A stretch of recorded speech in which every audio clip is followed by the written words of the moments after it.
Hello everyone, welcome back to BC Tutorials. I hope you all are doing absolutely fine. So आज हम लोग start कर रहे हैं चैप्टर 2 फिजिक्स एंड मैथमेटिक्स और आज एक्चुअली में बाहर बारिश भी हो रही है, सो आप एंजॉय करो लेक्चर को और बारिश को भी।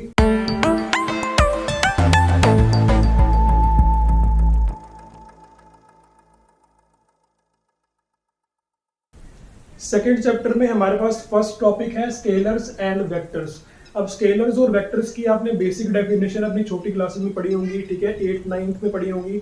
अब स्केलर्स वेक्टर्स की बेसिक डेफिनेशन क्या पढ़ी होगी आपने कि स्केलर्स क्या होते हैं जिसमें सिर्फ मैग्नीट्यूड होता है, और वेक्टर क्वांटिटीज क्या होती हैं जिसमें मैग्नीट्यूड प्लस डायरेक्शन होती है। अब मैग्नीट्यूड प्लस डायरेक्शन का मतलब क्या है कि कोई भी एक वैल्यू है वो एक डायरेक्शन के हिसाब से चल रही है, ठीक है। अब बोलोगे आप +10 है और एक -10 है, तो +10 ये डिनोट करेगा कि बॉडी अगर राइट में जा रही है तो मैंने बोला प्लस में, ठीक है। सपोज कर लो कि मैंने बोला कि बॉडी अगर राइट में जा रही है तो उसको पॉजिटिव लेना है, अगर बॉडी लेफ्ट में जा रही है तो उसको नेगेटिव लेकर चलेंगे। तो यहाँ से क्या हुआ, डायरेक्शन का वैल्यू पर फर्क पड़ रहा है, ठीक है। राइट साइड में जाते हो तो डायरेक्शन के कारण जो 10 वैल्यू है वो पॉजिटिव में जाएगी, अगर डायरेक्शन के कारण आप लेफ्ट में जा रहे हो तो उसी वैल्यू को हम नेगेटिव में कन्वर्ट कर देंगे। और आपको खुद को ही पता है कि +10 और -10 में कितना फर्क है, 20 यूनिट्स का फर्क है, ठीक है। 20 यूनिट्स का कैसे होगा, अगर आपको सपोज इसमें डाउट आ रहा है कि 20 यूनिट्स का फर्क कैसे है। सपोज ये नंबर लाइन है, ये 0 है, ये +10 है और यहाँ पर है -10।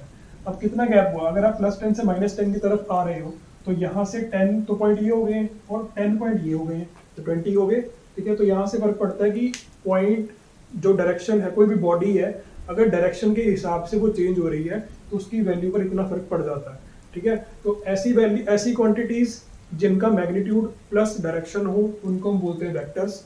ऐसी क्वांटिटीज जिसमें सिर्फ मैग्नीट्यूड हो, डायरेक्शन का कोई फर्क ना पड़ता हो, वो होते हैं स्केलर्स। अब स्केलर्स के कुछ बेसिक एग्जांपल्स मैं आपको बता देता हूँ कि जैसे टेम्परेचर हो गया, एनर्जी, मास, टाइम एटसेट्रा, ये सभी स्केलर्स के एग्जांपल होते हैं। इसमें क्या होता है, डायरेक्शन पे कोई फर्क नहीं पड़ता, कोई स्पेशियल सेंस इस पे काम नहीं करेगी। स्पेशियल सेंस क्या होती है कि अगर आप 3D स्पेस में काम कर रहे हो तो उसमें इसका कोई फर्क नहीं पड़ेगा, टेम्परेचर पे कोई फर्क नहीं पड़ता है, एनर्जी आप जैसे मर्जी लगाओ, स्पेशियल सेंस में कोई फर्क नहीं पड़ेगा, ठीक है। अब वेक्टर्स क्या होते हैं, वेक्टर्स को बताने से पहले मैं आपको एक बेसिक चीज़ बताना चाहूँगा। अब वेक्टर समझने से पहले आप एक 2D स्पेस इमेजिन करो। 2D स्पेस कैसा होता है इमेजिन करवाने के लिए मैं आपको बताता हूँ कि हमारे पास ये 2 पेन रखे हुए हैं, ये एक्स एक्सिस है और एक वाई एक्सिस है, ठीक है। हमारे पास सपोज कोई भी एक पॉइंट है, हमने कोई भी बॉडी ली है, ठीक है, बॉडी को मूव करवाना है इसके अंदर, ये मेरे पास बॉडी है। अब इस बॉडी को इस प्लेन के अंदर मूव करवाना है। सबसे पहले आपको प्लेन भी पता होना चाहिए कि प्लेन क्या होता है। अब प्लेन के लिए हम एग्जांपल लेते हैं पेज का। मेरे पास एक पेज है, हम क्या करेंगे, इसको एक्स और वाई एक्सिस के अलॉन्ग अलाइन कर देंगे। जब भी पेज यहाँ पर अलाइन हो जाएगा तो इसका मतलब क्या है कि एक्स एक्सिस और वाई एक्सिस में ये अलाइन हो चुका है। अब आप इसमें ये चेक कर लो कि मैंने पेज को ऐसे अलाइन कर दिया है, ये एक्स एक्सिस होगी और ये वाली होगी वाई एक्सिस। अब आप खुद देखो कि प्लेन कैसा है हमारे पास, ठीक है। अब बॉडी क्या कर सकती है, बॉडी को तो इसी के अंदर मूव करना है कि वो या तो बॉडी इस तरफ जा सकती है या बॉडी इसी पेज के अलॉन्ग उस तरफ जा सकती है। मतलब ये पूरा पेज है इसके पास, इसमें ये कहीं पर भी जा सकती है। तो बॉडी अगर ऐसे जाएगी और ऐसे जाएगी तो उसके पास सिर्फ एक प्लेन है, उसको बोलते हैं हम 2D प्लेन। अब बात आती है 3D प्लेन की। 3D प्लेन में क्या होता है कि एक एक्सिस और ओपन हो जाती है इनके पास। उस एक्सिस में क्या होगा कि ये जैसे मेरे पास एक्स एक्सिस है, ये वाई एक्सिस है, तो जेड एक्सिस में क्या होगा, वो जेड एक्सिस ऐसे आ जाएगी, ठीक है। तो जेड एक्सिस ऐसे आएगी। अब देखो इसमें प्लेन, मैं इसको दोबारा बता देता हूँ, ये हमारे पास है एक्स वाई जेड एक्सिस, ये एक्स एक्सिस है, ये वाई है और एक ये जेड है। अब मेरे पास अगर बॉडी को मैंने मूव करवाना है तो बॉडी कैसे मूव करेगी, बॉडी या तो इसके अलॉन्ग भी जा सकती है, इसके अलॉन्ग भी जा सकती है, इसके अलॉन्ग भी जा सकती है। मतलब कि बॉडी के पास ये पूरा स्पेस है, ये 3D का पूरा स्पेस है, इसमें बॉडी कहीं पर भी जा सकती है। अब सपोज करते हैं कि मेरे पास अगर कोई बॉडी है और वो मूव कर रही है यहाँ पर, वो यहाँ पर मूव करेगी स्पेस में। अब इस स्पेस का मतलब क्या है कि बॉडी का, अगर मैं इस बॉडी का डिस्टेंस देखूँ वाई एक्सिस से तो कितना दूर होगा, हम ऐसे गिन लेंगे वाई एक्सिस। अब इसी बॉडी का अगर मैंने देखना है कि एक्स एक्सिस से कितना दूर है तो हम इसको देखेंगे एक्स एक्सिस की तरफ से कि कितना दूर है। अगर जेड की तरफ से देखना हो तो जेड के हिसाब से देख लेंगे। तो यानी कि बॉडी तीनों एक्सिस के अलॉन्ग प्रॉपरली अलाइन है, इसको हम बोलते हैं 3D प्लेन। 3D प्लेन में क्या होता है कि ओपन स्पेस आ जाता है हमारे पास, सिर्फ हम 2 एक्सिस के अंदर बाउंड नहीं रहते। बात ये आती है कि वेक्टर्स को यूज क्यों कर रहे हैं, वेक्टर्स किस काम आ रहे हैं हमारे पास। अब वेक्टर्स को समझने के लिए 2D स्पेस पर वापस आते हैं। हमारे पास 2D स्पेस है, ठीक है, या फिर हम एक स्ट्रेट लाइन मान लेते हैं कि मेरे पास एक स्ट्रेट लाइन है। इसमें स्ट्रेट लाइन में क्या होता है कि डिस्टेंस को बताना बहुत ईजी है कि बॉडी अगर सेंटर पॉइंट से इस तरफ जाएगी तो हम पॉजिटिव डिस्टेंस ले लेंगे, अगर बॉडी इस तरफ जाएगी तो नेगेटिव डिस्टेंस ले लेंगे, यानी कि इसमें कोई फर्क नहीं पड़ता कि हम राइट लेफ्ट बताएं या ना बताएं, डायरेक्शन कोई फर्क नहीं है, जिस तरह भी बॉडी जाएगी हम उसके हिसाब से साइन लगा देंगे।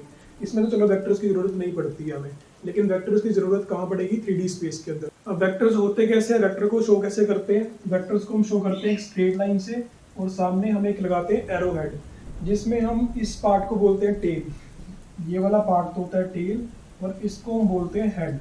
ठीक है, तो ये तो हो गया वेक्टर को शो करने का तरीका। अब वेक्टर्स को डिनोट कैसे करेंगे हम, सपोज कि कोई बॉडी, कोई हमारे पास डायरेक्शन दी हुई है कि कोई डिस्प्लेसमेंट वेक्टर है, वो A to B जा रहा है। ठीक है, बॉडी गई है A to B और हमने उसका डिस्प्लेसमेंट वेक्टर बता दिया, यानी कि हमने बताया, प्रॉपर डायरेक्शन बताइए कि बॉडी A से B की तरफ गई है। तो ये वेक्टर्स का मतलब ये होता है कि प्रॉपर एक डायरेक्शन बताना कि बॉडी किस तरफ जा रही है। ठीक है, तो ये हमने बताया। अब इसको शो कैसे करेंगे हम, शो हम इसको ऐसे करेंगे कि AB लिखेंगे और AB के ऊपर एक वेक्टर लगा देंगे। ये होता है शो करने का तरीका, वेक्टर्स को डिनोट कैसे करते हैं। और एक तरीका है, उस तरीके में क्या होता है कि हम इसको थोड़ा सा कैपिटल लेटर्स में लिख देते हैं। मोस्टली काफ़ी बुक्स में आपको ऐसे मिलेगा कि बोल्ड लेटर्स में लिखा होगा। बोल्ड लेटर्स में लिखा हुआ है उसका मतलब ये यही है कि वेक्टर्स है, वो कि वेक्टर की फॉर्म में दिखाया हुआ है, या फिर अगर ऊपर एक वेक्टर का साइन लगा हुआ है तो ऐसे भी हम इसको शो कर सकते हैं। अब नेक्स्ट टॉपिक इसके अंदर आता है addition of vectors. Addition of vectors, vectors को ऐड कैसे करना है, क्योंकि वेक्टर्स में जो है ना, नॉर्मल जो आप अलजेब्रिक सम लगाते हो, अलजेब्रिक आइडेंटिटीज लगाते हो, वो वेक्टर्स में काम नहीं आती है, क्योंकि वो नॉर्मल मैग्नीट्यूड जो होते हैं हमारे पास, नॉर्मल वैल्यूज होती है, वहाँ पर हम अलजेब्रिक कोई भी हमारे पास आइडेंटिटीज है वो लगा सकते हैं। लेकिन वेक्टर्स में वो चीज़ नहीं लग पाएगी। वेक्टर्स के लिए कुछ सर्टेन रूल्स होते हैं, उनको वेक्टर के हिसाब से ही सॉल्व करते हैं। तो उसमें क्या होगा, सपोज की एडिशन करनी है हमने वेक्टर्स की। अब वेक्टर्स की एडिशन कैसे होगी, सबसे पहले हम लेट करेंगे कि मेरे पास एक वेक्टर है ए बी वेक्टर, यानी कि बॉडी क्या कर रही है, A to B जा रही है। उसके बाद क्या हुआ कि लेटर ऑन बॉडी ने क्या किया, अपनी डायरेक्शन चेंज की और B से C की तरफ जाना शुरू कर दिया उसने। तो हम इसको ऐसे शो करेंगे कि बॉडी B से C की तरफ जा रही है। तो आप सिंपल बस एक ये याद रखो कि बॉडी कहाँ से कहाँ जा रही है, पहले A to B गई, फिर B to C गई। अब यहाँ पर आप ये चीज़ देखो कि अगर हम लगातार वेक्टर्स को बना रहे हैं तो उसमें क्या हो रहा है कि प्रीवियस वेक्टर का जो हेड है वो आगे आगे आने वाले वेक्टर के टेल से अलाइन कर रहा है। ठीक है, वहां पर अटैच हो रहा है। देखो यहाँ पर जो पुराने वाला वेक्टर है, जो ए बी वेक्टर था, जो पुरानी डायरेक्शन थी उसकी, उसका हेड नई वाली डायरेक्शन की टेल से मैच कर रहा है। ठीक है, तो ये हमारे पास हो गए दो वेक्टर्स जिनको हम ऐड करना चाहते हैं। तो मैंने यहाँ पर लिखा कि A B vector plus B C vector. अब इसका ओवरऑल रिजल्टेंट वेक्टर क्या आएगा, रिजल्टेंट वेक्टर बोल देते हैं हम इसको। ठीक है, तो वो कैसे आएगा कि जो प्रीवियस वाली की टेल थी और जो न्यू वाला जो वेक्टर है हमारे पास, जो न्यू डायरेक्शन है हमारे पास, उसका जो हेड है वो ऐसे अलाइन करेगा, यानी कि टेल टू हेड। इसको हम बोलते हैं रिजल्टेंट वेक्टर। तो ये हमारे पास हो गया रिजल्टेंट वेक्टर। तो ये याद रखना, जिनको आप ऐड करना चाहते हो वो तो बिल्कुल हेड टू टेल अलाइन करेंगे, यानी कि हेड टू टेल। अगर आप और भी आगे जाओगे फिर आगे आएगा पैरेललोग्राम ऑफ वेक्टर एडिशन। तो अभी आप सिर्फ ट्रायंगल लॉ में याद रखो कि हम सिर्फ दो वेक्टर्स को ऐड करेंगे, और जो तीसरे वाला हमारे पास जो थर्ड साइड आएगी, थर्ड साइड क्या होगी, रिजल्टेंट वेक्टर की होगी। और वो क्या होगा, वो एक जो पैटर्न बनता आ रहा था ना कि हेड टू टेल ज्वाइन करना है, रिजल्टेंट में वो फॉलो नहीं होगा। रिजल्टेंट क्या करेगा, बिल्कुल इनिशियल और फाइनल पॉइंट को डायरेक्टली मैच कर देगा। तो हमारे पास जो वेक्टर्स होते हैं ना, जो उसका रिजल्टेंट होता है वो इनिशियल और फाइनल को ही ज्वाइन करता है हमेशा। तो ये होगा रिजल्टेंट। अब इनको ऐड कैसे करोगे, यही एडिशन क्या आंसर देगी हमें, एसी वेक्टर। यानी कि जब भी आप कोई दो वेक्टर्स को प्लस कर रहे हो तो वो क्या होगा, डायरेक्टली एसी के बराबर आ जाएगा। ये होता है triangle law of vector addition, इसको बोलते हैं triangle law of vector addition. तो मैं यहाँ पर लिख भी देता हूँ, triangle law of vector addition. ठीक है, और हम इसको बोल देते हैं वेक्टर सम। ठीक है, इसको बोल देते हैं वेक्टर सम। अब बात ये भी आती है कि इसमें सम और ऐड दो अलग अलग नंबर्स, दो अलग अलग हमारे पास टर्म्स हैं। सम करना और ऐड करना, दोनों का अलग अलग मीनिंग होता है वेक्टर्स के अंदर। अब अलग अलग मीनिंग कैसी है, सम का मतलब तो क्या होता है कि magnitude as well as direction, हम दोनों को प्लस कर रहे हैं, जिसमें मैग्नीट्यूड और डायरेक्शन दोनों ही प्लस होकर हमें कुछ आंसर देंगे, तो वो तो सम के अंदर काउंट होगा। एडिशन में क्या होता है, नॉर्मल मैग्नीट्यूड्स प्लस होते हैं। तो ऐड और सम में आप जो है डिफरेंस याद रखना कि क्या डिफरेंस होता है इसके अंदर। अब एक इंपॉर्टेंट पॉइंट डिस्प्लेसमेंट वेक्टर के बारे में भी है। डिस्प्लेसमेंट वेक्टर हमें एक चीज बताता है कि डिस्प्लेसमेंट वेक्टर जो भी आप करोगे वो आपको कभी भी एक्चुअल पाथ के बारे में नहीं बताएगा कि बॉडी कहाँ से कहाँ गई है। वो सिर्फ इनिशियल पॉइंट और फाइनल पॉइंट को ही जानता है। डिस्प्लेसमेंट वेक्टर वो कभी ये नहीं दिखेगा कि एक्चुअल पाथ क्या था, बॉडी कहाँ से कहाँ आई थी। सपोज कि मेरे पास एग्जांपल लेते हैं कि मेरे पास एक पॉइंट है ए और बॉडी को जाना है बी तक, तो इसमें कोई फर्क नहीं पड़ेगा कि बॉडी कैसे जा रही है, बॉडी स्ट्रेट जा रही है, ठीक है, या फिर बॉडी ने क्या किया, कोई और पाथ फॉलो किया, सपोज सेमी सर्कल के पाथ फॉलो करके जा रही है बॉडी, तो इसमें भी कोई फर्क नहीं पड़ेगा, मतलब कि एक्चुअल पाथ नहीं बताएगा कभी भी डिस्प्लेसमेंट वेक्टर। या फिर बॉडी मान लो कि ऐसे जा रही है लेकिन पहुंची सिर्फ बी पर ही जाकर, ठीक है, तो इसमें क्या होगा कि एक्चुअल पाथ क्या है वो कभी नहीं बता पाओगे आप, क्योंकि आप क्या लिखोगे यहाँ पर, डिस्प्लेसमेंट वेक्टर क्या है, ए बी वेक्टर। तो हमने तो ये शो किया कि डिस्प्लेसमेंट ए टू बी हुई है, एक्चुअल पाथ नहीं पता चलेगा इसमें कि बॉडी कहाँ से कहाँ किस पाथ को फॉलो करके गई है, तो ये याद रखना है इसके अंदर। एडिशन ऑफ वेक्टर में हम एक नई चीज करने जा रहे हैं। एडिशन ऑफ वेक्टर में हम ये देखेंगे कि कोई भी दो वेक्टर्स को प्लस करने का क्या फॉर्मूला है हमारे पास, ठीक है, उस फॉर्मूला को डिराइव करेंगे और देखेंगे कि आंसर क्या आता है। सपोज करते हैं कि मेरे पास एक वेक्टर है ए वेक्टर की बॉडी ए टू बी जा रही है, इसका नाम है ए वेक्टर। अब यही बॉडी हमारे पास एक और बॉडी है, वो क्या कर रही है, ए टू सी जा रही है, तो उसका क्या होगा कि हम उसको ऐसे शो करेंगे कि बॉडी क्या कर रही है, ए टू सी जा रही है, इसको हम नाम दे देंगे बी वेक्टर। अब सपोज करेंगे कि इन दोनों वेक्टर्स के बीच में कुछ एंगल है, ठीक है, वो एंगल क्या होगा, हम इसको 60 डिग्री मान लेंगे कि मान लो कि 60 डिग्री, या फिर हम थीटा मान लेते हैं इसको, ठीक है, हम इसको मानेंगे कि थीटा एंगल है, कि दोनों वेक्टर्स के बीच में जो एंगल था वो थीटा है। अब क्या होगा कि इसमें रिजल्टेंट क्या होगा, अब यहाँ पर यूज होता है parallelogram of vector addition, parallelogram law of vector addition. इसमें क्या होगा कि अगर दो वेक्टर्स, हमारे पास दो वेक्टर्स हैं, वो अगर पैरेललोग्राम की दो साइड्स को शो करते हैं, पैरेललोग्राम में दो ही साइड्स होती है, देखा जाए तो दो साइड्स मतलब कि अब जो थर्ड साइड होगी वो फर्स्ट वाले की जैसी ही होगी, बिल्कुल उसी के बराबर होती है और उसी की तरह पैरेलल अलाइन होगी, और जो हमारे पास सेकंड साइड थी वो फोर्थ साइड के तरह ही अलाइन होती है, और उसकी जो वैल्यू होगी वो भी सेकंड साइड के बराबर ही होती है। तो देखा जाए तो हमें सिर्फ इन दोनों पर काम करना है और वो दोनों तो उसके हिसाब से कॉरेस्पॉन्डिंगली आ जाएगी। अब बात ये है कि हमारे पास दो वेक्टर थे, ए वेक्टर और बी वेक्टर, जिनके बीच में एंगल थीटा है। अब इनका हमने क्या करना है, रिजल्टेंट निकालना है। तो parallelogram law of vector addition ये बताता है कि रिजल्टेंट जो होगा ना वो अलोंग द डायगोनल होगा, कि जो भी पैरेललोग्राम का डायगोनल होता है उसके अलोंग होगा। तो यानी कि अगर मैं दोबारा से पैरेललोग्राम इसमें बनाऊं तो पैरेललोग्राम में जो ये वाला हमारे पास डायगोनल होगा ये रिजल्टेंट शो करेगा। तो हमने क्या किया, यहाँ से ऐसे बना दिया रिजल्टेंट, और इसको हम लिखेंगे रिजल्टेंट, यानी कि दोनों का प्लस ही हो रहा होगा। दो वेक्टर्स का रिजल्टेंट क्या होता है, दोनों का प्लस, ए वेक्टर प्लस बी वेक्टर, ये आ गया रिजल्टेंट। इसको दोबारा से समझ लो कि अगर दो वेक्टर्स, ये हमारे पास एक पैरेललोग्राम है जिसमें एक डायगोनल है, अगर मेरे पास एक वेक्टर है वो पैरेललोग्राम की एक साइड के अलोंग चल रहा है, सिमिलरली मेरे पास एक और वेक्टर है वो क्या कर रहा है, पैरेललोग्राम की दूसरी साइड के अलोंग चल रहा है, यानी कि इस तरफ और इस तरफ। अब इसको इमेजिन करो कि रिजल्टेंट हमेशा इसी तरफ क्यों आता है। अब रिजल्टेंट मैंने बताया ना कि अलोंग द डायगोनल आता है, कि रिजल्टेंट ये वाला होगा। अब रिजल्टेंट इसी तरफ क्यों आएगा, ठीक है, ऐसा क्या कारण है कि रिजल्टेंट इसी तरफ आता है। इसको इमेजिन करो कि हमारे पास ये ऐसे है, ठीक है, पैरेललोग्राम की मैंने दो साइड मान ली कि ऐसे मैंने इसको अलाइन कर दिया, ये ए वेक्टर है और ये बी वेक्टर है। अब कोई भी एक बॉडी है, ठीक है, कोई भी एक बॉडी है मेरे पास। अब इस बॉडी को क्या करना है कि मेरे पास इस पॉइंट पर बॉडी है, इस बॉडी ने इस तरफ भी जाना है, इस तरफ भी जाना है, यानी कि इस बॉडी को एक ही बारी में एक ही टाइम पर दो जो है अपने डायरेक्शन चेंज करनी है, यानी कि वो इस तरफ भी जाना चाहती है बॉडी और ऊपर की तरफ भी जाना चाहती है। तो हम क्या करेंगे, एक सेंटर पॉइंट लेंगे, सेंटर पॉइंट यानी कि एवरेज ले लेंगे कि बॉडी बिल्कुल ही इधर भी ना जाए और बिल्कुल ही ऊपर भी ना जाए, तो हम एक बीच बीच की चीज़ ले लेंगे। तो वो क्या होगी कि बॉडी इस तरफ चली जाएगी, ठीक है। अब सपोज करो कि बॉडी को इधर भी जाना है और ऊपर की तरफ भी जाना है, तो हम क्या करेंगे, बॉडी को उस तरफ ले जाएंगे, ठीक है, समझ पा रहे हो कि बॉडी ने इधर भी जाना है इधर भी जाना है, तो अगर हम उसको उस तरफ लेकर जाएंगे तो बॉडी देखो उस तरफ भी चलेगी, देखा जाए तो बॉडी राइट की तरफ भी चलेगी और ऊपर भी चलेगी बॉडी, ठीक है, समझ पा रहे हो उसमें। यानी कि रिजल्टेंट होगा ये वाला। रिजल्टेंट इस तरफ होने का कारण क्या है कि ये बॉडी जो है, हम जो चाहते थे कि एक बॉडी दो डायरेक्शन कवर करे एक ही बारी में, वो हो चुका है, क्योंकि बॉडी यहाँ पर है, देखा जाए तो बॉडी इस तरफ भी आ चुकी है, इस तरफ भी जा चुकी है बॉडी और ऊपर की तरफ भी जा चुकी है, तो इस कारण से रिजल्टेंट होता है। ये कारण है कि A vector plus B vector along the diagonal होता है, ठीक है। अब इसकी वैल्यू कैसे निकालनी है, उसकी वैल्यू निकालने के लिए हम क्या करेंगे, इस पैरेललोग्राम को कंप्लीट कर देंगे। अब पैरेललोग्राम को कंप्लीट कैसे करेंगे, जिसको अगर हम प्रॉपरली बनाएं तो वो आगे की तरफ जाएगी ये वैल्यू, ये वाली लाइन, और इसको हम ऐसे अलाइन कर देंगे। ये बन गया हमारे पास पैरेललोग्राम। इसको हम थोड़ा सा ठीक कर देते हैं क्योंकि ये अलोंग द डायगोनल बनेगा। तो हमने इसको ऐसे बना दिया कि डायगोनल के अलोंग ऐसे चला जाएगा हमारे पास जो रिजल्टेंट वेक्टर है। उसके बाद क्या होगा कि हम क्या करेंगे, और एक्सटेंशन करेंगे। इसके अंदर एक्सटेंशन क्या होगी कि जो AC लाइन है हमारे पास, इसको थोड़ा सा एक्सटेंड करेंगे आगे की तरफ, और उधर से इस लाइन को नीचे लेकर आएंगे। इससे क्या होगा कि यहाँ पे एक 90 डिग्री का एंगल बनेगा। हमें ये बनाना है यहाँ पर, ठीक है।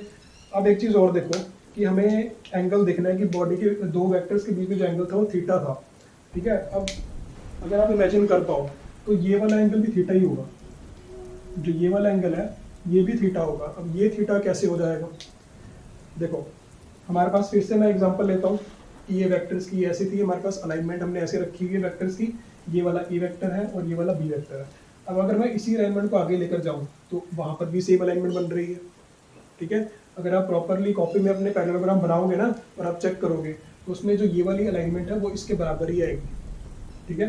तो यानी कि यहाँ पर जो एंगल था इसके बीच में थीटा, सेम वही एंगल वहाँ पर है थीटा। इस कारण से ये वाला एंगल थीटा अगर है तो वो वाला एंगल भी थीटा ही है, ठीक है। उसके बाद देखो अगर ये वेक्टर बी वेक्टर था तो ये भी बी वेक्टर होगा, क्योंकि पैरेललोग्राम में क्या होता है ऑपोजिट साइड्स इक्वल होती है।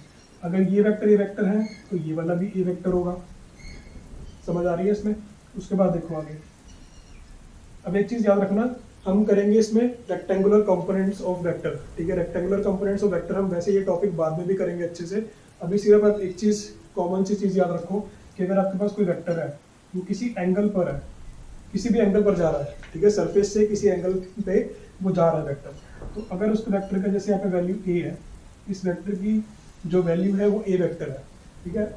जो वैल्यू थीटा के अलोंग होगी, यानी कि जो ये वाली लाइन होगी, रेक्टेंगुलर कंपोनेंट्स क्या होते हैं हमेशा अपने साथ, अगर ये वेक्टर है तो अपने साथ एक डायरेक्शन ये वाली होती है, एक डायरेक्शन ये वाली होती है। मैंने आपको बताया ही है कि वेक्टर अगर उस तरफ जा रहा है तो इसने कौन सी डायरेक्शंस कवर करी है, दो डायरेक्शंस कवर करी हैं।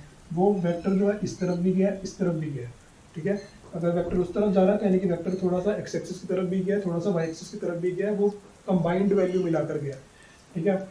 तो ये हो गया हमारे पास। अब इन रेक्टेंगुलर कंपोनेंट्स की वैल्यू क्या होती है, अगर ये थीटा है, अगर ये वैल्यू थीटा है तो क्या होगा, ये वाली जो वैल्यू होगी ये होगी ए कॉस थीटा। अगर ये ए वेक्टर है यानी कि जो लाइन थीटा के साथ होगी वो कौन सा बनाएगी, उसी वेक्टर का कॉस थीटा होगा वो, और जो लाइन थीटा से दूर होगी वो होगा ए साइन थीटा। ये होते हैं रेक्टेंगुलर कंपोनेंट्स। इसको हम बाद में अच्छे से करेंगे। अभी आप सिर्फ बेसिक सा याद रखो कि थीटा के अलोंग वाली जो लाइन होती है वो कॉस थीटा वाली होती है, थीटा से जो दूर होगी वो साइन थीटा वाली होगी। अब यहाँ पर हम इसको कैसे करेंगे कि अगर ये ए साइन थीटा है, अगर मैं इसको ऐसे ज्वाइन कर दूँ तो ये एक स्क्वायर बन जाएगा, ठीक है। यानी कि अगर ये ए कॉस थीटा है, स्क्वायर नहीं सॉरी रेक्टेंगल बन जाएगा, ठीक है। तो अगर ये ए कॉस थीटा है तो ये भी ए कॉस थीटा होगा, ये ए साइन थीटा तो ये भी ए साइन थीटा होगा। यही कारण है इसको बोलते हैं रेक्टेंगुलर कंपोनेंट्स, क्योंकि रेक्टेंगल फॉर्म कर लेते हैं। तो रेक्टेंगल में क्या होता है ऑपोजिट साइड्स इक्वल होती है। अब वापस यहाँ पर आते हैं, ये थीटा है, थीटा के अलोंग ये वाला वेक्टर है और ये थीटा एंगल बना रहा है, तो थीटा के अलोंग क्या होगा ए कॉस थीटा, और इस थीटा से दूर वाली जो लाइन होगी वो क्या होगी ए साइन थीटा। यहाँ पर हमने लगा दी रेक्टेंगुलर कंपोनेंट्स। अब हम इसको सॉल्व करने जा रहे हैं। हमने क्या निकालना है, रिजल्टेंट वेक्टर की वैल्यू निकालनी है। उससे पहले हम पॉइंट्स दे देते हैं इनको। अगर ये सी था तो इसको डी पॉइंट दे देंगे और इसको दे देंगे ई पॉइंट। यानी कि मेन हमने जो रिजल्टेंट निकालना है वो है ए ई वेक्टर की वैल्यू, ए ई वेक्टर की वैल्यू निकालनी है हमें। तो ए ई वेक्टर की वैल्यू निकालने के लिए हम क्या करेंगे, ए ई का स्क्वायर करेंगे, क्योंकि हम वैल्यूज निकाल रहे हैं। तो इस बार मैं सिर्फ मैग्नीट्यूड लूंगा। मैग्नीट्यूड में क्या होता है, अगर मान लो कि मैंने लिखा ए ई वेक्टर तो मैं इसको क्या लिख सकता हूँ, ए ई इंटू यहाँ पर आ जाती है डायरेक्शन, ठीक है। वेक्टर्स हमेशा अपने साथ क्या करते हैं, मैग्नीट्यूड और डायरेक्शन लेके चलते हैं। तो ये मैग्नीट्यूड हो गया, ये डायरेक्शन होगी। जब हम इसको सॉल्व करेंगे, सॉल्व करते टाइम हम सिर्फ मैग्नीट्यूड को सॉल्व करेंगे। तो हम इसमें लेट भी कर लेते हैं कि जो ए वेक्टर का मैग्नीट्यूड है वो ए है, बी वेक्टर का मैग्नीट्यूड बी है, ठीक है। और ए ई क्या है, रिजल्टेंट है। रिजल्टेंट को हमें सिर्फ ए ई माना हुआ है, ठीक है। वैसे ही क्या है रिजल्टेंट, ए ई वेक्टर। अब देखो हमारे पास अगर हम नोट करें कि ये वाला, ये वाली साइड, ये वाली साइड और ये वाली साइड, यानी कि ए ई डी, ये ट्राइंगल क्या है, एक राइट एंगल ट्राइंगल है जो कि राइट एंगल है डी पर। तो यहाँ पर हम लिखेंगे triangle A E D is a right angle triangle. A E D अगर राइट एंगल ट्राइंगल है तो यहाँ पर हम पाइथागोरस थ्योरम बड़े आराम से अप्लाई कर सकते हैं। तो हम पाइथागोरस थ्योरम अप्लाई करते हैं कि हाइपोटेन्यूस का square is equal to base का स्क्वायर प्लस परपेंडिकुलर का स्क्वायर। अभी आपको पता ही होगा कि अगर एक राइट एंगल ट्राइंगल है मेरे पास, ये एक राइट एंगल ट्राइंगल है, तो 90 डिग्री के सामने वाला क्या होता है, हाइपोटेनियस, और ये परपेंडिकुलर, और जहाँ पर थीटा बन रहा हो, थीटा के साथ वाली जो लाइन होती है वो बेस होती है। ठीक है, बेसिकली अब याद रखो कि 90 के सामने वाला हाइपोटेनियस, थीटा के सामने वाला परपेंडिकुलर, और बाकी जो बचेगा वो बेस होगा। ठीक है, तो ये हो गया हमारे पास हाइपोटेन्यूज, परपेंडिकुलर और बेस, ये हमने अप्लाई कर दी पाइथागोरस थ्योरम। अब हमें इनकी वैल्यूज पता होनी चाहिए कि एडी क्या है, ईडी क्या है, तभी हम एई की वैल्यू निकाल पाएंगे। तो देखो एडी क्या है, ए डी, ए से लेकर डी तक। अब एडी दो पार्ट में डिवाइडेड है, ए सी और सी डी, तो हम इसको लिखेंगे ए सी प्लस सी डी, ऐसे लिखेंगे। अब ये है बी वेक्टर, ए सी तो है बी वेक्टर, अब बी वेक्टर का मैग्नीट्यूड क्या है, बी, तो हम ए सी के जगह लिखेंगे बी, और सी डी क्या है, सी डी की वैल्यू हमने निकाल रखी है, ए कॉस थीटा, यहाँ पर आ जाएगा ए कॉस थीटा। ये हमारे पास आई ए डी की वैल्यू, तो हम यहाँ पर पुट कर देंगे। अब यहाँ पर क्या हो रहा है, ए डी का स्क्वायर हो रहा है, तो इसका मतलब ए डी की वैल्यू का भी स्क्वायर होएगा, B plus A cos theta का स्क्वायर प्लस ई डी का स्क्वायर। ई डी क्या है हमारे पास, ई डी की वैल्यू है ए साइन थीटा, तो यहाँ पर क्या हो जाएगा, ए साइन थीटा का स्क्वायर। याद रखना कि होल स्क्वायर होगा, गलती से कोई अलग अलग स्क्वायर मत कर देना कि आप लिख दो ए स्क्वायर साइन थीटा, वो गलत हो जाएगा। बिल्कुल आपको होल स्क्वायर करना है। उसके बाद जब इसको हम सॉल्व करेंगे, यहाँ पर क्या है कि आपने एक फॉर्मूला पढ़ा होगा एक्स प्लस वाई का होल स्क्वायर, वो क्या होता है, x square plus y square plus 2xy। ये हम यहाँ पर अप्लाई करेंगे तो क्या होगा, बी का स्क्वायर हो जाएगा, ए कॉस थीटा का स्क्वायर होगा, ये क्या देगा, ए स्क्वायर कॉस स्क्वायर थीटा। उसके बाद 2xy, यानी कि इन दोनों को मल्टीप्लाई करना है, साथ में 2 भी मल्टीप्लाई करना है, तो आएगा 2 बी ए कॉस थीटा, 2 बी ए कॉस थीटा। देन प्लस का साइन है हमारे पास, तो इसको हम ब्रैकेट में देते हैं ताकि दोनों में अलग अलग दिखे कि क्या क्या वैल्यू आई है। उसके बाद ए स्क्वायर साइन स्क्वायर थीटा, यह जब हम इसको सॉल्व करेंगे, ब्रैकेट ओपन करेंगे, तो ये बनेगा B square plus A square cos square theta plus 2ba cos theta plus A square sine square theta. अब ये देखो कि हमारे पास ये A square cos square theta है और A square sine square theta है। अगर मैं इनको इकट्ठे कर दूं तो इनमें से ए स्क्वायर कॉमन आ जाएगा, हम इसको करते हैं, ये बनेगा बी स्क्वायर प्लस, इसको साथ ले आओ, 2ba कॉस थीटा प्लस, इन दोनों को हमने इकट्ठे करना है, तो इन दोनों में से ए स्क्वायर कॉमन आएगा और बीच में क्या बचेगा हमारे पास, cos square theta plus sine square theta. 10th class में आपने पढ़ा था कि sine square theta plus cos square theta 1 के बराबर होता है, तो हम यहाँ पर पुट कर देंगे, ये बनेगा B square plus 2ba cos theta plus A square, और यहाँ पर आ जाएगा 1। जब इसको हम सॉल्व करेंगे तो ये वैल्यू बनेगी A square plus B square plus 2ba cos theta, और ये वैल्यू किसकी आई, A square plus B square के मैग्नीट्यूड की। यानी कि जब A vector plus B vector, ठीक है, यानी कि जब A vector plus B vector को प्लस करना होगा आपको सिंपली ये फॉर्मूला लगाना है, मैग्नीट्यूड्स पुट करने हैं, वैल्यू निकालनी है, आंसर आ जाएगा।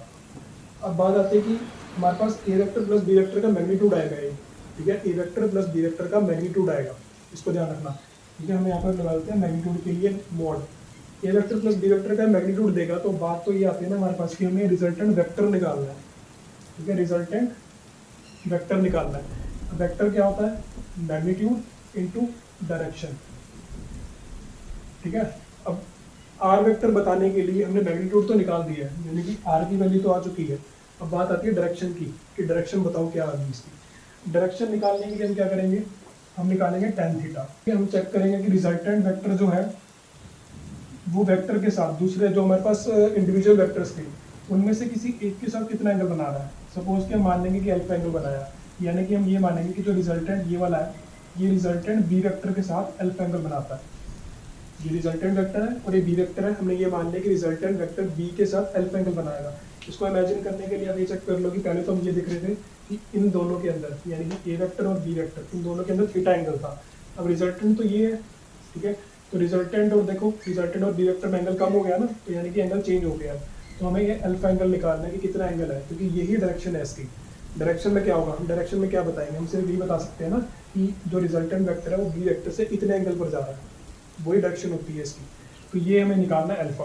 तो अल्फ़ा निकालने के लिए सबसे पहले हम ये निकालेंगे कि अल्फ़ा की वैल्यू कैसे आएगी। ठीक है, अल्फ़ा की वैल्यू निकालने के लिए हम क्या करेंगे, tan निकालेंगे, tan अल्फ़ा की वैल्यू निकालेंगे। तो tan अल्फ़ा कैसे आएगा, अब आप क्या करो कि सिंप्लीफाई करने के लिए इस ट्राइंगल को बाहर ही निकालो, यानी कि ये रिजल्टेंट है और ये हमारे पास ई वाली साइड है यानी कि ए डी, क्योंकि हम बी वेक्टर के हिसाब से निकाल रहे हैं ना, तो हमने बी वेक्टर पर लाइन ले ली ए डी और ये हमारे पास है ए ई और यहाँ से ई डी ज्वाइन होकर ये हमने ई डी लाइन बन गई है, यानी कि ये वाली जो राइट एंगल ट्राइंगल थी ना ए ई डी, हमने इसको बाहर निकाल दिया। ये हमारे पास है अल्फा एंगल, ए ई डी को निकालना तो ये अल्फा एंगल आएगा साथ में बाहर। ये है 90 डिग्री, 90 के सामने वाला क्या होता है, हाइपोटेन्यूस। जो एंगल जिस एंगल के हिसाब से आप काम कर रहे हो वो अल्फा है, अल्फा के सामने वाला क्या होगा, परपेंडिकुलर, और ये हो जाएगा बेस। तीनों चीज़ें हमारे पास आ चुकी हैं। हम निकालेंगे tan अल्फा। tan अल्फा की वैल्यू निकालने के लिए क्या होता है, 10th में पढ़ा हुआ है आपने, परपेंडिकुलर अपॉन बेस। तो परपेंडिकुलर यानी कि E D upon base, base है A D, E D upon A D. अब ई डी की वैल्यू क्या है, ए साइन थीटा, और ए डी की वैल्यू क्या है, अब ए डी देखो दो पार्ट में डिवाइडेड थे ना ए डी, ए सी और सी डी के अंदर, यानी कि B plus A cos theta. तो यहाँ पर आ जाएगा B plus A cos theta. तो ये हमारे पास आ गया tan अल्फा की वैल्यू। यही हमारे पास है इसकी डायरेक्शन। तो डायरेक्शन के लिए आप बोलोगे कि इसमें तो एंगल निकालना होता है, हमने तो tan अल्फा की वैल्यू निकाल ली है। तो प्रॉपरली अगर आपको बताऊं कि एंगल निकालने के लिए क्या होगा, एंगल ये क्या होगा, tan वहाँ जाकर इन्वर्स हो जाएगा, यहाँ पर आएगा tan inverse A sine theta upon B plus A cos theta. ठीक है, इसमें क्या होगा, अगर आप इन्वर्स ट्रिग्नोमेट्री मैथ का जो टॉपिक है वो कर लो क्लियर, तो वहाँ पर आपको डायरेक्टली आपको समझ आ जाएगा कि ऐसे इसको सॉल्व करना होता है। तो अभी के लिए याद रखो कि आपको सिर्फ tan अल्फा निकालना है, वही डायरेक्शन देगा आपको। उसमें क्या होगा कि अल्फा निकालना पड़ता है हमें, पूरे tan वहाँ जाकर इन्वर्स हो जाता है। अब tan इन्वर्स कैसे सॉल्व होता है, उसमें क्या होगा कि हम इसकी वैल्यू निकालेंगे। इसकी वैल्यू क्या होगी, वो कुछ tan की वैल्यू आएगी। सपोज कि मान लो कि इसकी वैल्यू हमारे पास आई 1। ठीक है, जब हम इसको सॉल्व कर रहे हैं ना, तो इसकी वैल्यू हमारे पास आ गई 1। अब 1 हमें क्या करना है कि इस tan इन्वर्स को खत्म करना है, हमें निकालनी है अल्फा की कुछ वैल्यू, कुछ डिग्री में वैल्यू निकालनी है। तो कैसे निकाल लेंगे हम, हमें tan इन्वर्स खत्म करना होगा। tan इन्वर्स खत्म कैसे होगा, जब अंदर एक tan आएगा तो इन्वर्स से नॉर्मल वाला tan कैंसिल हो जाएगा। तो हम इसमें क्या करेंगे, tan इन्वर्स लिखा हुआ है, 1 की जगह लिखेंगे tan 45 डिग्री, या फिर हम लिख लेते हैं इसमें π/4। ठीक है, 45 डिग्री लेकर चलते हैं हम। तो क्या होगा, नॉर्मल वाला tan इन्वर्स वाले से कैंसिल हो जाएगा, हमारे पास आंसर बचेगा 45 डिग्री। तो ऐसे आता है हमारे पास एंगल, ये अल्फा की वैल्यू आई 45 डिग्री। तो ये एक एग्जांपल था जस्ट, तो आपको याद रखना है कि कैसे एंगल निकालना है। सबसे पहले tan अल्फा निकलेगा, वो हमें डायरेक्शन देगा, तो वहाँ से हम अल्फा निकाल लेंगे। तो आई होप आपको समझ आ गया होगा रिजल्टेंट वेक्टर कैसे निकालना है। आपको मैं ओवरव्यू दे देता हूँ दोबारा से। हमने क्या किया था, स्टार्टिंग में एक वेक्टर लिया था ए वेक्टर, फिर एक वेक्टर लिया बी वेक्टर। इनका रिजल्टेंट क्या होगा, ये मैंने आपको 3D आपको जो है इमेजिन करके बता दिया है। ये वेक्टर क्या होगा, रिजल्टेंट वेक्टर ऊपर की तरफ जाएगा, यानी कि अलोंग द डायगोनल जाएगा। उस डायगोनल में क्या होता है कि बॉडी में दो तरफ जाना होता है ना, बॉडी चाहती है कि मैं ऊपर भी जाऊँ और राइट साइड में भी जाऊँ, तो हम क्या कर देते हैं, उसको एक एवरेज पाथ दे देते हैं। उसमें क्या होता है कि बॉडी ऊपर भी जाती रहती है और राइट साइड में भी जाती रहती है। तो ये ऐसे चली गई बॉडी, ये अलोंग द डायगोनल रिजल्टेंट हो गया। निकालने के लिए हमने क्या किया, पैरेललोग्राम कंप्लीट किया। पैरेललोग्राम कंप्लीट करने के बाद क्या किया, हमने एक राइट एंगल ट्राइंगल बनाई। राइट एंगल ट्राइंगल जब कंप्लीट होगी, फिर हमने क्या किया कि A D right angle triangle ली, क्योंकि हमें A vector plus B vector निकालना था, मेन फोकस हमारा ये था। तो हमने ए ई को कवर करते हुए राइट एंगल ट्राइंगल बनाई। यहाँ पर क्या किया, पाइथागोरस थ्योरम अप्लाई की। पाइथागोरस थ्योरम अप्लाई करके हमने यहाँ पर रेक्टेंगुलर कंपोनेंट्स भी लगाए थे साथ में, जिसमें हमें ए कॉस थीटा और ए साइन थीटा आया था हमारे पास। हमने इनको यूज़ किया, हमारे पास ए वेक्टर प्लस बी वेक्टर का मैग्नीट्यूड आया। सबसे पहले मैग्नीट्यूड आया था, तो मैग्नीट्यूड तो हमारे पास तैयार हो गया। फिर बात की डायरेक्शन की। डायरेक्शन निकलती है tan अल्फा से। अल्फा क्या होगा, रिजल्टेंट वेक्टर के साथ कितना एंगल बना रहा है, हमने इसको अल्फा मान लिया था, तो tan अल्फा निकाल लिया, tan अल्फा से अल्फा निकाल लिया। और ये एक एग्जांपल बताया था मैंने आपको कि अल्फा की वैल्यू निकालते कैसे। So that's all for today, thank you for watching this video. मिलते हैं नेक्स्ट लेक्चर में।